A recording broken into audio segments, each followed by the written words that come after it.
Hai, Assalamualaikum. Kak Ni live and live dari Rumpun Selera, Bandar Baru Selayang. Saya Safnida Afiza, orang panggil Kak Ni. Saya founder untuk sebuah restoran dan catering dinamakan Rumpun Selera. Dan sekarang adalah founder juga kepada Rendang Dendeng Perak Ready to Eat. So, bila lunch hour, my staff turun makan, saya cepat-cepat buat live. Sebab saya nak habiskan buku yang semacam ni bersama kawan-kawan yang nak tahu pasal macam mana nak berurusan dengan orang, yang siapa saja berurusan dengan sesiapa saja. Actually buku ni adalah satu macam dikatakan Bible, kitab untuk orang sales. Kalau orang sales mesti baca buku ni. Kalau orang sales selalunya diambil daripada buku ni. Dan buku ni adalah antara 10 buku yang wajib orang baca. Dan buku ni dibuat pada tahun 1937. Jadi dia bahasa English dia macam agak susah sikit. So saya bercakap dengan bahasa yang senang, dengan very simple untuk orang faham. Dia ada banyak principle dan this is our third principle. The second principle hari itu adalah give honest, sincere appreciation. Bagi penghargaan, kata-kata penghargaan yang sangat jujur, yang ikhlas. Panjang Kak Ni cerita. Dan Kak Ni pun dapat sesuatu daripada situ. Pagi tadi Kak Ni berjumpa dengan staff Kak Ni, seorang graphic designer. Kak Ni rasa start daripada Kak Ni baca buku ni, Kak Ni banyaklah memuji staff. Dia buat benda yang kecil-kecil pun Kak Ni puji. Jadi dia nampak budak tu buat dan berusaha lebih daripada apa yang kita minta. Jadi Kak Ni rasa macam it's a very, very good thought, very, very powerful method. So siapa ada nak tahu macam mana cara Kak Ni berurusan, selalu Kak Ni berurusan dengan orang-orang corporate, dengan orang catering, dengan diorang semua tanya macam mana Kak Ni berurusan dengan orang. So benda berurusan dengan orang ni bukan overnight. So you kena belajar sikit-sikit macam mana cara orang-orang hebat berurusan. Jadi Kak Ni pun sama-sama belajar. Jom kita sama-sama belajar. Dia cerita pasal buku ni dibuat oleh Dale Carnegie. So Dale Carnegie ni dia kata satu hari waktu musim panas dia pergi memancing. Dia ni suka, makanan favourite dia adalah strawberry dengan krim. Kan strawberry tu makan cicah dengan krim, itu kesukaan dia. Tapi benda yang dia suka, dia kata for strange reason, sebenarnya dia perli lah. Dia kata macam alasan tu macam pelik kan. Dia tak bagi benda yang dia suka pada dia nak pergi memancing. Jadi dia kata dia tak akan bagi benda yang dia suka tu pada ikan yang dia nak pancing tu. Faham tak? Sebab ikan suka cacing. Of course lah kan. So takkanlah dia nak bagi benda yang dia suka ke mulut, nak pancing ikan tu, nak suruh ikan tu datang. Takkan dia nak bagi strawberry dengan krim, benda yang dia sangat suka tu, pada ikan tu, dan mengharap ikan tu datang kat dia. Dan mengharap ikan tu dapat dia pancing dengan strawberry dan krim yang dia suka. So, benda simple je dia kata. So, bila dia memancing, dia tak pernah fikir apa yang dia nak. Walaupun dia kata dia nak strawberry dengan krim, dia nak pergi memancing, dia nak pergi memancing ikan. Ikan suka apa? Ikan suka cacing. So kita bagi cacing. Itulah analogi yang paling cepat, paling pantas. Dia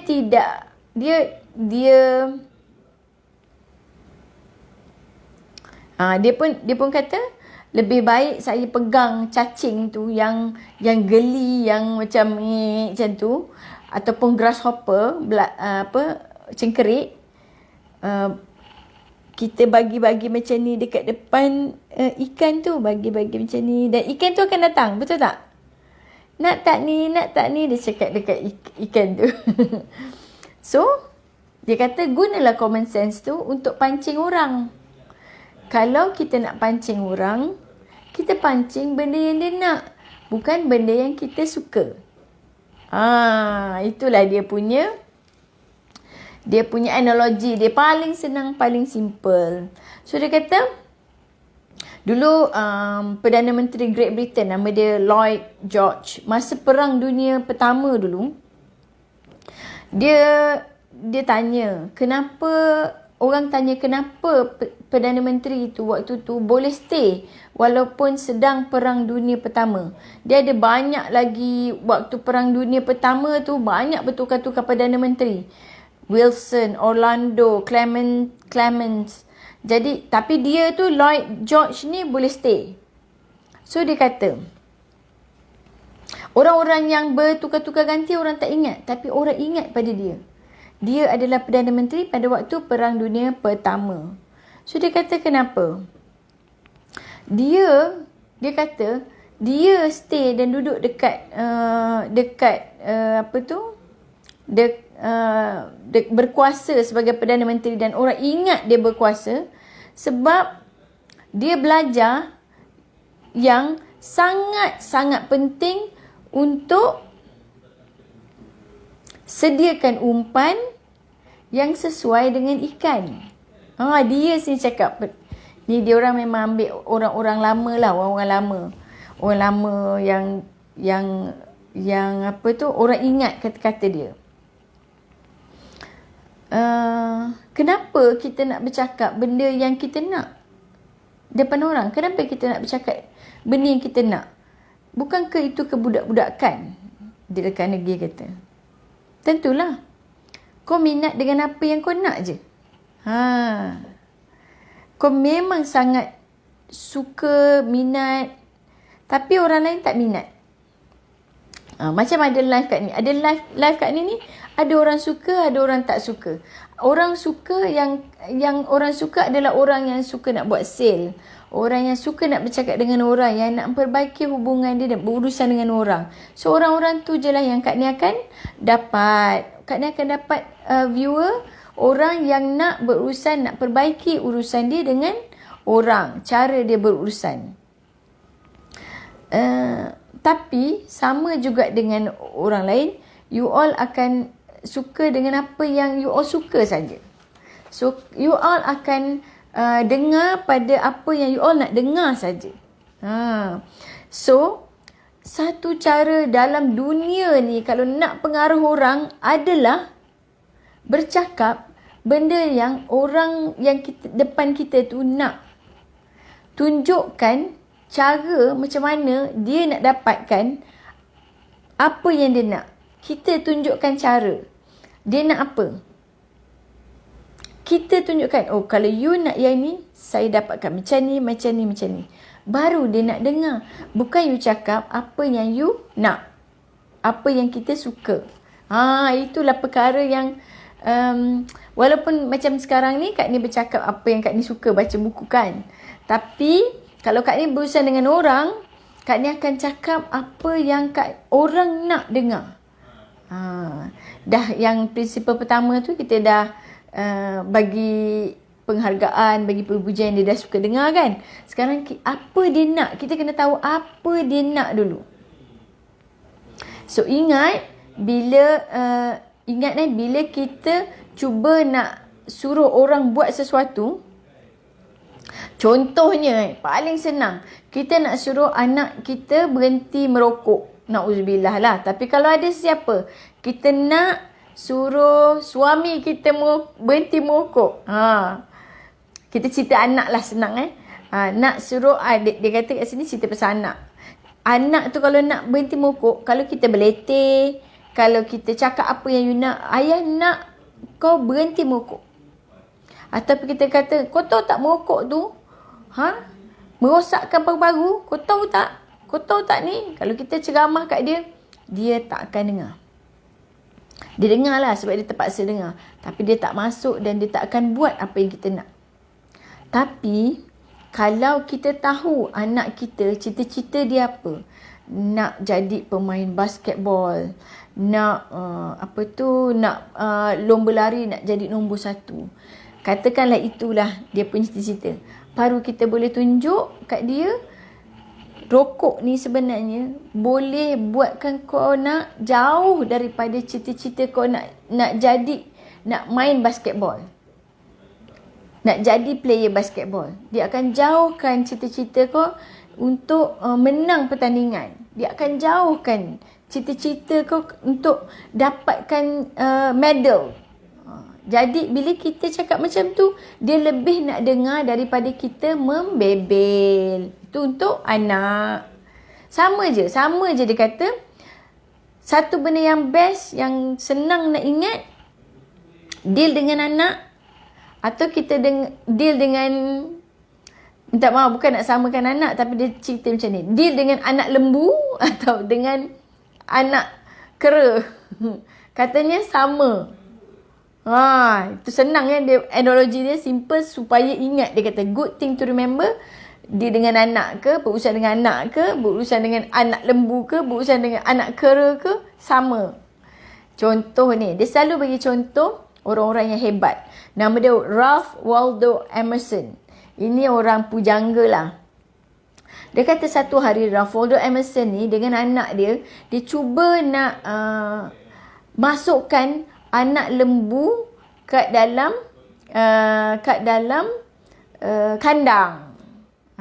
Dia dulu kan, walaupun pujangga ada anak lembu dan kena masukkan dalam kandang. Hai Laili Rejab, Waalaikumsalam, sihat. Thank you. Setia mendengar. Ni cerita. Saya cerita Laili pasal Ralph Waldo Emerson tu, dia cuba nak masukkan lembu kat dalam kandang dia dengan anak dia. So dia buat satu kesilapan. Dia memikirkan apa yang diorang nak. Diorang nak masukkan lembu dalam kandang, anak lembu tu. So si Emerson ni tolak anak lembu tu. Anak Emerson tu pula tarik anak lembu tu. Tapi anak lembu tu pun tengah buat apa yang anak lembu nak buat lah.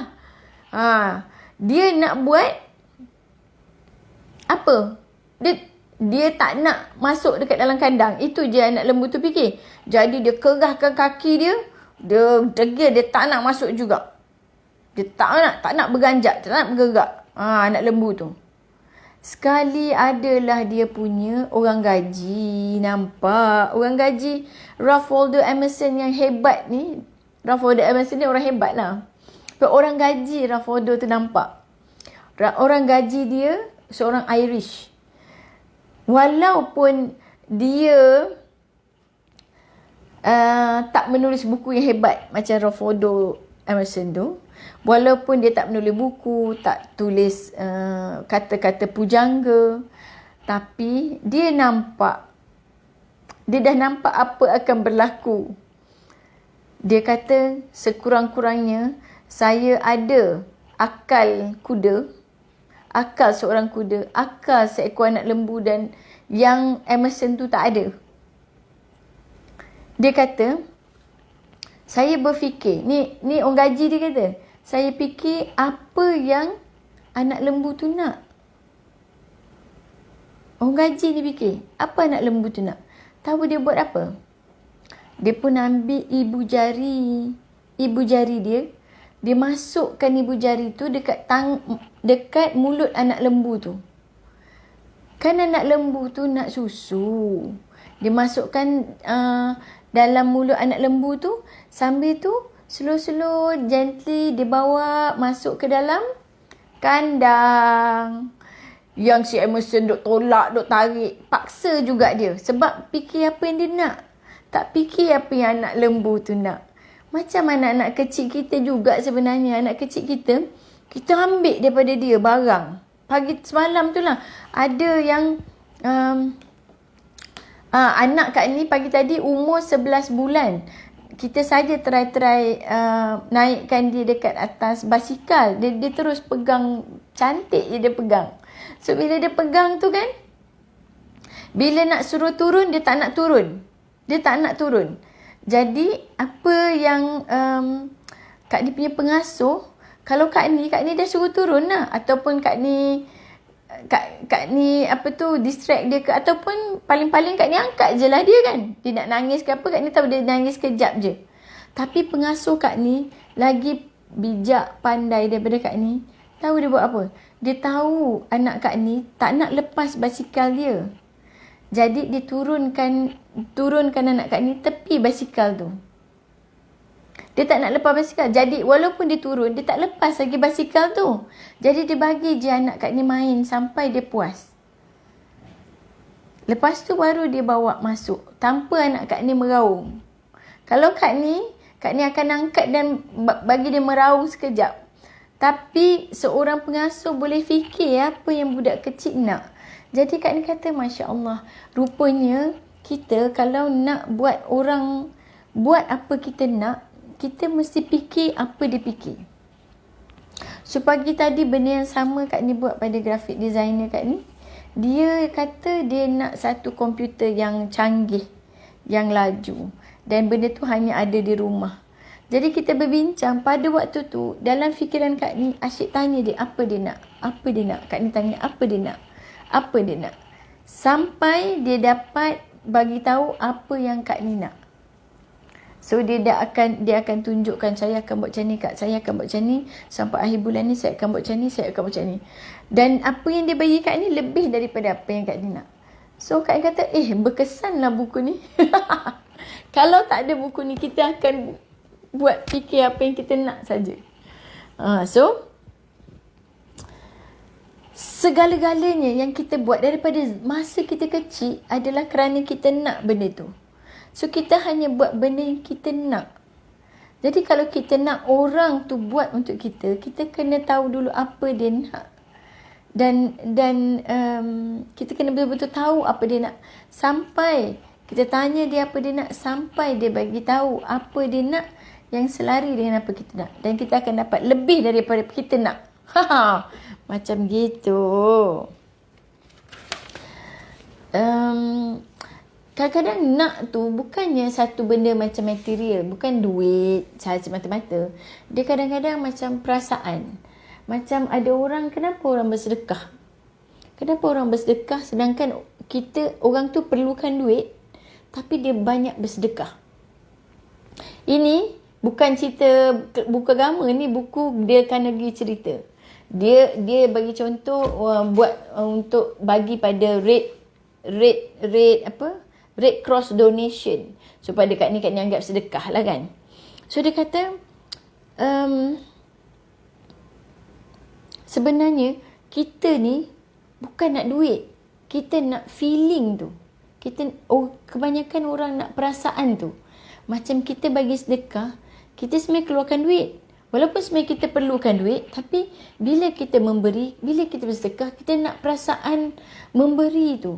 Perasaan kita yang perasaan bila kita memberi tu, dia ada datang satu ketenangan, dia datang satu perasaan rasa puas yang kita dah membantu orang. Itu perasaan yang bila one thing is certain, you make the contribution because you wanted something. Sebab kita nak sesuatu, kita nak feeling tu. Satu lagi contoh macam mana ada orang tu boleh buat benda yang dia rasa tak boleh, dia sepatutnya buat benda tu tapi dia tak buat. Tapi kerana ada satu perkara, dia buat. Ini ada contoh. Ni buku ni pasal ditulis oleh Dale Carnegie, tapi dia selalu bagi contoh Andrew Carnegie. Andrew Carnegie ni macam dia satu tycoon dalam steel industry tahun 1930-an dulu. Dan tycoon ni dia tidak ada kena-mena, tapi Andrew Carnegie ni dia orang Scottish yang memang hidup susah. Hidup sangat susah. Dia bekerja daripada dulu dia kerja lah. Dia dapat bayaran 2 sen sejam. Sekarang berapa? Sekarang macam RM7 ke RM10 sejam. Betul tak? Itu yang paling minimum, betul kan? RM7 ke RM10. RM5 pun ada untuk part time. Macam tu kan? Dulu 2 sen. 2 sen sejam. So 2 sen sejam ni, Andrew Carnegie ni hebatnya dia daripada 2 sen sejam ni, dia menjadi seorang millionaire yang memberi seluruhnya sebanyak 365 juta dia bagi saja. Dia punya hebatnya. Sebab tu selalu orang quote Andrew Carnegie dalam buku ni. So Andrew Carnegie ni dia kata dalam awal-awal hidup dia dah tahu dah. Dia dah tahu yang satu je cara nak influencekan orang, satu je cara nak pengaruh orang adalah bercakap dalam terma orang itu. Kita bercakap dalam bahasa orang tu. Kita bercakap dalam keadaan yang apa yang orang tu nak. Bukan apa kita nak. Dia kata kan,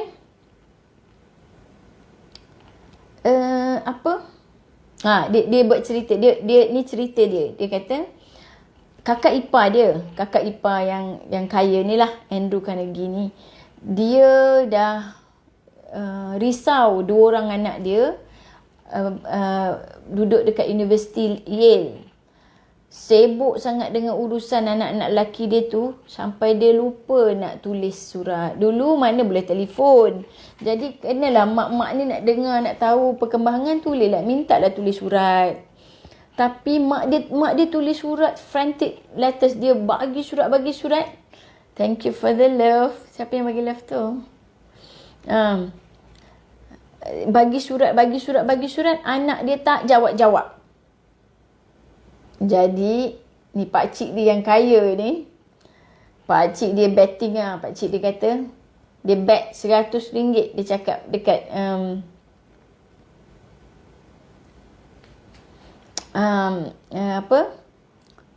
dia boleh dapatkan anak-anak tu jawab email, jawab mail, jawab surat tu tanpa dia minta pun. Sebenarnya tak payah minta. Mak dia minta, dia tak bagi anak-anak dia.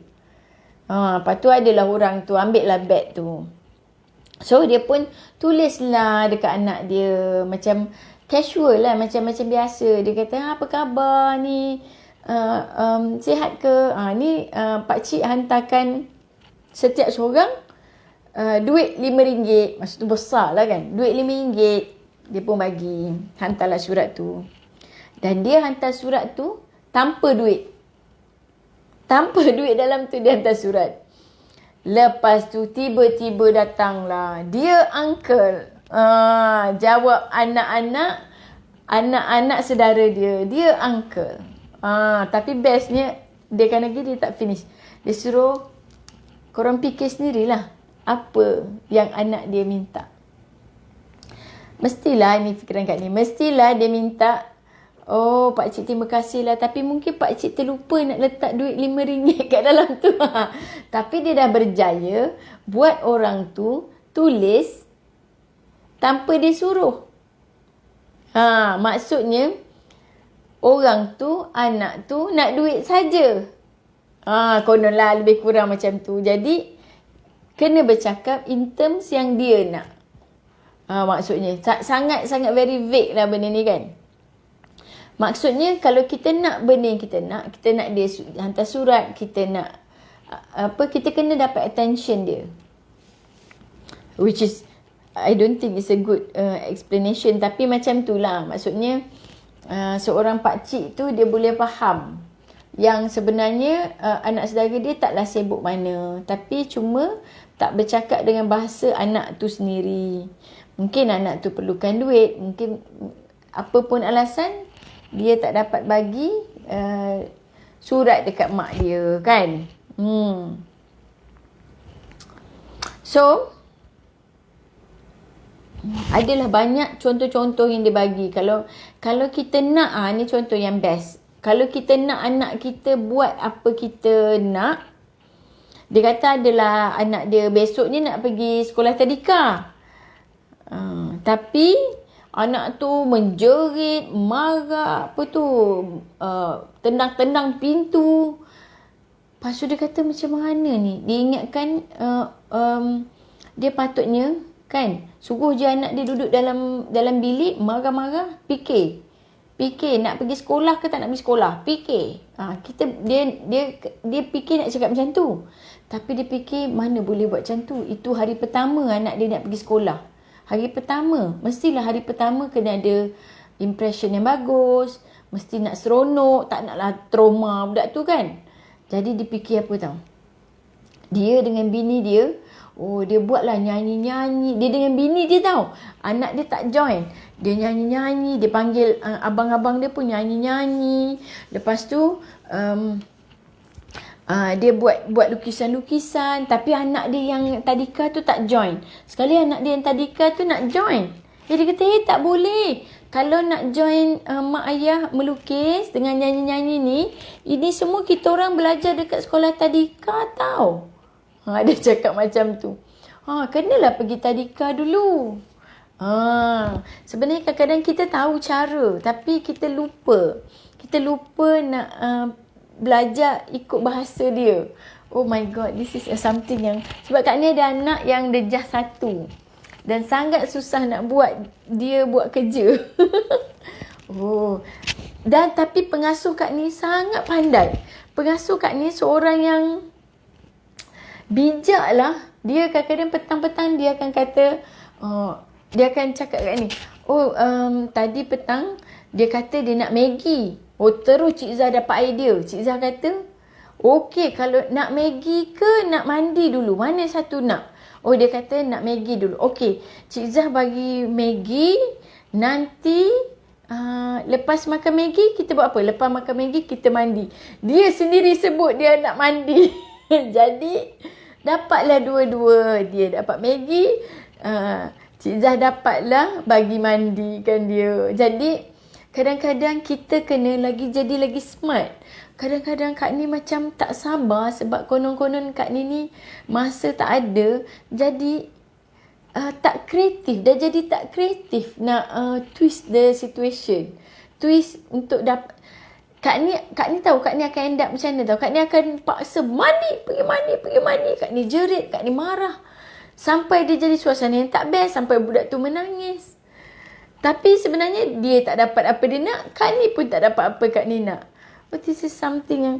Tapi kadang-kadang seorang yang hanya perlu seseorang yang memahami keadaan orang tu. Fikir apa orang tu nak. Dia akan dapat apa yang dia nak. That is something... Wow, kan? Wow ke tak? Wow, kan? Sampai anak yang orang ni kan? Anak orang ni sampai dia tidur, sampai kata, kenapa tidur kat bawah?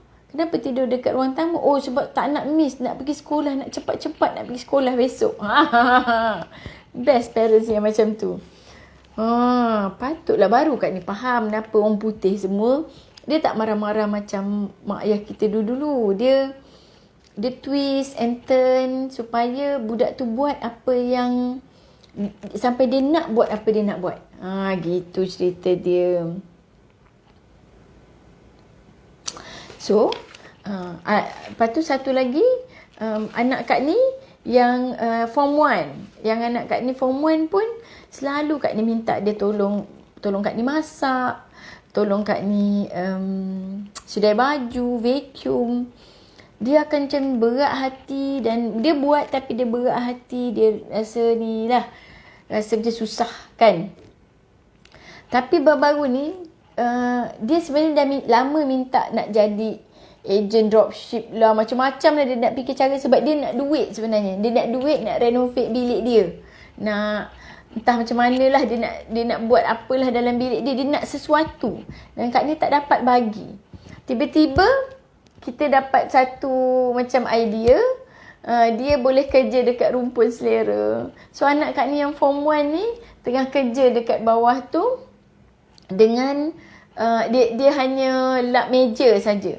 So Kak Ni macam walaupun sukar untuk Kak Ni melepaskan anak untuk buat kerja di umur yang sangat muda, 13 tahun, tapi Kak Ni tahu kesusahan tu perlu. Kak Ni tak nak hidup yang senang, mewah. Sebab Kak Ni membesar dengan dengan cari kerja sendiri. So Kak Ni rasa macam, oh okay, it's a good thing to do. Kak Ni pun benarkan dia kerja. Kak Ni pun bagilah dia kerja. Tapi bila balik, Kak Ni kata, Aidit tolong Mama vacuum. Cepat aja dia ambil vacuum. Tolong jaga adik. Dia tak ada marah, dia tak ada buat muka. Sebab apa? Kak Ni dah bagi apa yang dia nak rupanya. Baru Kak Ni perasan pertukaran behavior tu. So, itulah yang kita nak. Barulah Kak Ni faham, kalau kita nak orang buat apa kita nak, kita tanya dulu. Tanya sampai dia habis. Dia habis cakap apa dia nak. Dan kita guide dia sampai dia buat apa yang kita nak. Dan percayalah, dia akan buat lebih dari apa yang kita nak. So until then, staff Kak Ni pun dah balik untuk lunch. So, and semua cerita ni kita sambung cerita balik sampai kita habis buku ni. Alright? Okay, bye. Assalamualaikum. Thank you for watching. Thank you semua.